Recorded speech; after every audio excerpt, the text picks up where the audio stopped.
How confident are you of being re-elected as a government tomorrow?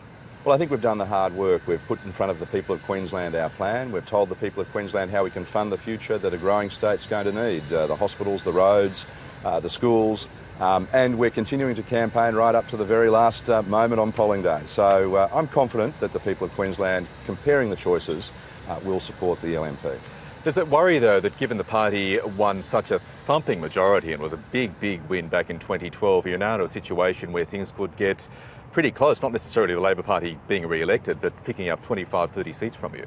Well, look, I think politics is always an interesting business, and people are obviously very attuned to what's going on here in Queensland.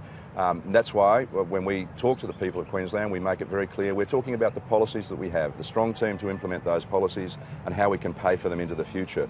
And that's what I think people are concerned about. They don't want the uncertainty and chaos that they see in the Senate in Canberra, or that was experienced during the Rudd-Gillard years down in Canberra with minor parties and independents helping Labor flop over the line. Is Campbell Newman going to hold Ashgrove?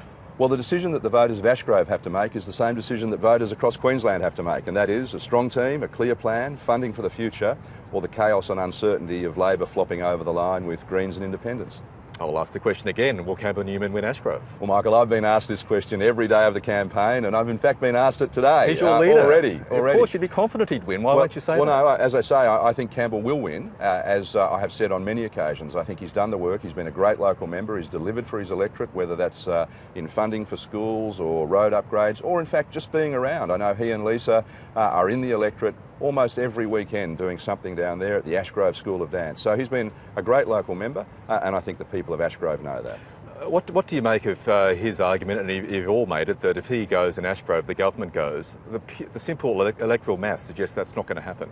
Well, the pundits will always pore over these sorts of figures and numbers. I've watched, I simply say this, I've watched elections for a long time.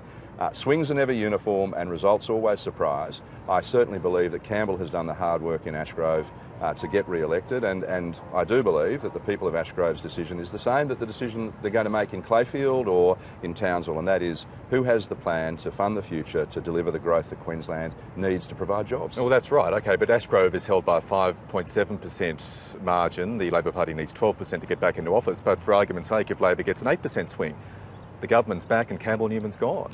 Well, as I say, swings come and go, and they're never uniform. They go up and down in various seats. There are always seats that surprise, if I can put it that way. But I'm confident that in Ashgrove, Campbell has done the work, and I am confident that the people in Ashgrove understand the decision they make to elect a good local member, but also a Premier who's led a strong team that has delivered for Queensland. If voters disagree with that argument and vote against Campbell Newman, he loses the seat, would you be interested to put your hand up to be Premier? Well, Michael, again, a question that's been asked many times, and I am confident that the people of Ashgrove will support Campbell Newman, and we'll see that on the Saturday, the 31st of January. You'd like to be Premier one day. Every politician worth his or her salt has their baton in their backpack. Well, I'm very content being the Treasurer. It's been a tremendous privilege and an honour to do that, and I hope to be able to continue to do that after the 31st of January. Okay, now one of your key policies has been the $37 billion sale, privatisation of government-owned assets. Why are you pressing ahead with that when, as the results showed in 2012, voters turned savagely against the Labor government for selling off state-owned assets? Well, firstly, we're very different from the Labor Party, and we've told the people of Queensland that we'll be leasing these businesses, so they will retain the ownership of those businesses. They'll have them forever. They are not, going anywhere. We've also spent a year telling people about the problems that we need to fix. An $80 billion debt costs us $4 billion a year in interest, and we need to pay down that debt if we're going to build those roads and schools and railways that I spoke about. So 12 months I've been on the road. I've covered more than 20,000 kilometres. So unlike Labor, who said one thing and did another, we've been very upfront with the people of Queensland about how we're going to fund the future and provide that $8.6 billion to build the future roads, the congestion-busting roads, the new rail links and the new railways that we're going to need as a growing state. The Premier has made it very clear in some electorates that if you don't return the LNP member, you won't get the infrastructure promises allocated for that seat. That's nothing short of electoral blackmail, isn't it? Well, we've been saying that in order to fund the future, to put in place those commitments that are being made, you need a strong LNP team in the Parliament. You need to get the government re-elected if you want to see those promises we've made, because if you look at our opponents, they've made no promises, no infrastructure policy, no public transport policy, remarkably. In an election campaign, nothing about public transport, nothing about the cost of living, nothing about funding the new hospitals we're going to need. So in order to get those sorts of things in the electorates throughout the state, you need your local LNP member to be part of our team to make sure that we're in government. How damaging has the Tony Abbott knighthood controversy been to your government's chances? Well, look, I think it's been a distraction. I think it's been an odd decision, and there's been lots of commentary around that. But we've really been focused on what we need to do here in Queensland.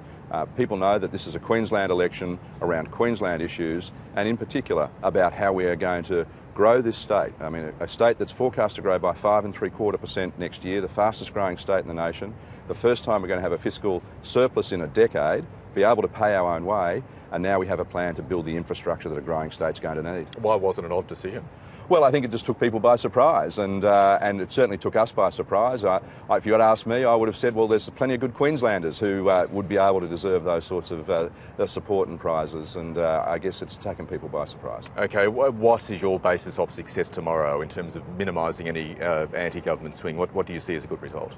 Well, look, I think that tomorrow the voters will have their say, and I don't want to predict those sorts of things, but I think what we'll see is a very clear delineation between two parties, one that has the policies and one that is really running on froth and bubble, nothing of substance behind it. As I say, at the end of a campaign, for a political party in Queensland not to have a policy on infrastructure, not to have a policy on public transport, not to have a policy on where to build schools and hospitals is quite remarkable, and I think shows a wasted 3 years in opposition by an economically incompetent opposition. Tim Nichols, thank you very much for your time and all the best for tomorrow night. Thanks very much, Michael.